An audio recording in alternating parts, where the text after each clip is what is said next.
मुंबई या मायानगरीचं नाव जरी घेतलं तरी देखील अनेक गोष्टी धडाधड डोळ्यासमोर उभ्या राहतात। यातलीच एक गोष्ट म्हणजे मुंबईचा फेमस वडापाव। मुंबई आणि मुंबईचा वडापाव या दोघांचं नातं काही औरच आहे। आता या वडापावचा शोध नेमका कोणी लावला, चला बघूया।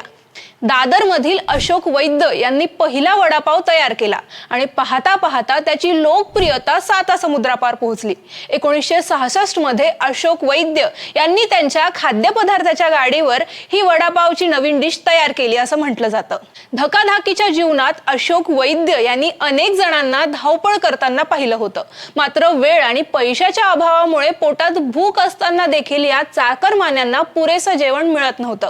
त्यामुळे कमी पैशात पोट भरेल असा पदार्थ तयार करायचा निर्णय त्यांनी घेतला आणि वडापावचा शोध लागला। कशी वाटली ही माहिती? आवडली ना? अशाच व्हिडिओजसाठी मंडळ आभारीला सबस्क्राइब करायला विसरू नका।